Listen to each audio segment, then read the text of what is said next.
This week's Parshat Vayikra, begins a new Chumash Vayikra, the third of the 5 books of Moses. It deals with the korbanot, the sacrifices that we bring to the tabernacle, to the temple. One of the types of the sacrifices that is discussed at length is the sin offering. If a person sins without knowing, bishkaga, then he is to bring a korban chatat to the Mishkan, to the Mikdash. The first verse of this portion of this week's Torah reading says, "Nefesh ki techta bishkaga," if a soul sins without knowing. But then it goes on to enumerate different souls, and each one of the different souls has actually different laws regarding the sin offering that he must bring. It begins, Im ha-kohen ha-mashiach yechta bishkaga. If the high priest, the anointed priest, sins, then his sin offering is such and such.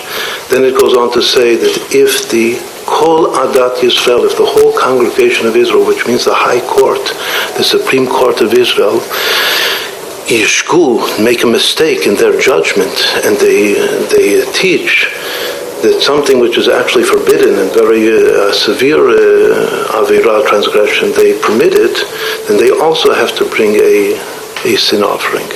And then the third category is Asher Nasiachta, if the prince, meaning the king of the people, sins, then he has also a special sin offering to bring. And finally, the fourth level is a simple soul, Nefesh Achat Mi'ama Aretz. If a simple individual soul sins, then his sin offering is such and such. So actually there is first a verse that says in general, Nefesh ki techta bishkaga, that all souls are under one general category of having to bring a sin offering if they sin without knowledge of their sin. Then afterwards they learn that they actually had performed a sin. And then it goes on to enumerate these 4 levels, beginning with the high priest, and the supreme court, then the king, and finally an individual. When we study the Torah and contemplate its meaning and its inner teaching for us, according to the way of the Baal Shem Tov, that everything in the Torah pertains to each one of us in every situation of our lives, in every place, in every time.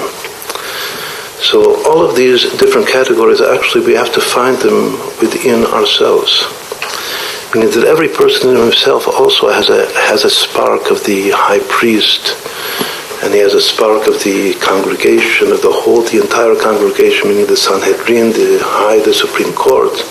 And he has also a spark of the king, a kingly quality within his soul, and he's also a simple individual Jew. The fact that each soul should find all of these 4 categories within himself, and when he sins, any sin that he does, anything that a person does wrong without knowledge, involuntarily, he does something wrong, he has to understand that actually his inner high priest has begun to sin, and then his inner supreme court has continued to sin, and then his inner king has continued to sin, until finally he, as a simple individual Jew, has committed a sin. If he has this conscience, that is the way to bring the offering and to atone and to rectify the deep psychological unconscious source of the sin. So what does it mean? It means that first we have to see in ourselves the high priest. What is the high priest?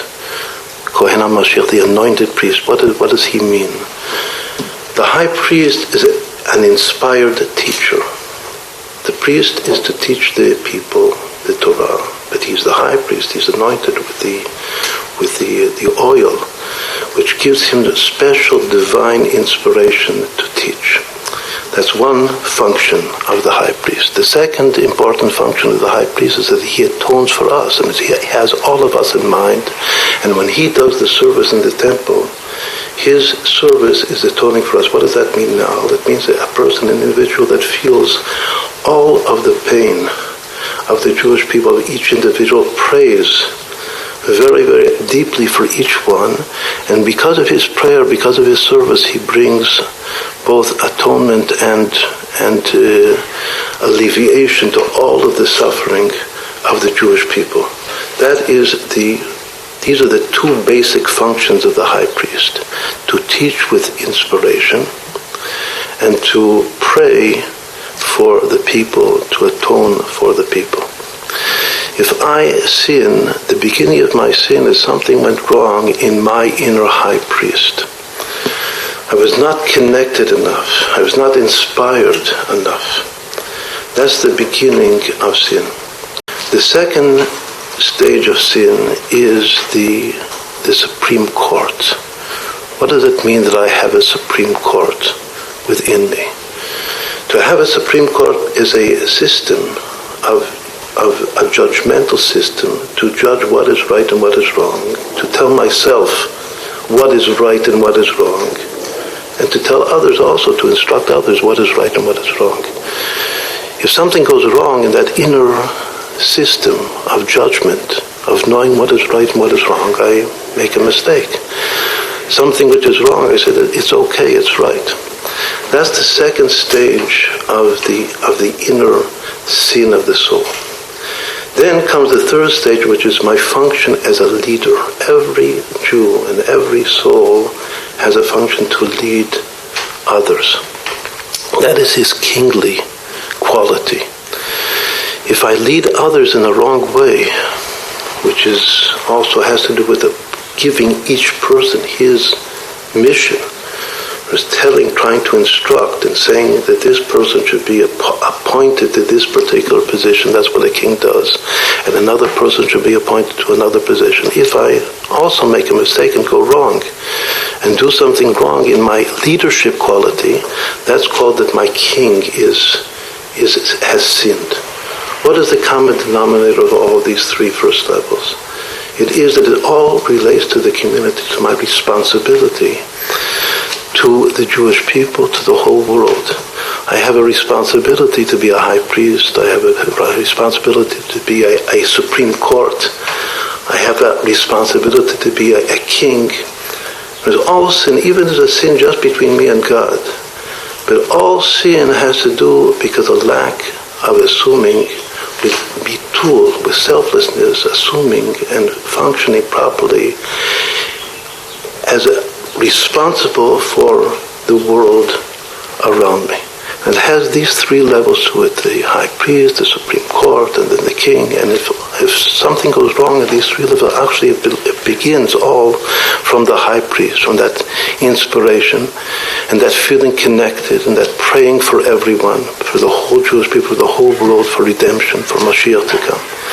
If something goes wrong at the beginning, then it continues to go wrong through all the levels of the soul until the individual at the end commits a sin. That's what we learn from the order of the different persona that sin here, that it's all within myself. It's all under the general category of nefesh kitech tabishkaga. Once more, the first verse just as a soul, meaning that every soul has all of these levels and dimensions to it. So may Hashem help us that we rectify, we bring atonement to our souls by recognizing that we have within ourselves the high priest and the supreme court and the king. And if we rectify all of those functions within ourselves, then we will not sin, and then redemption will come to the world.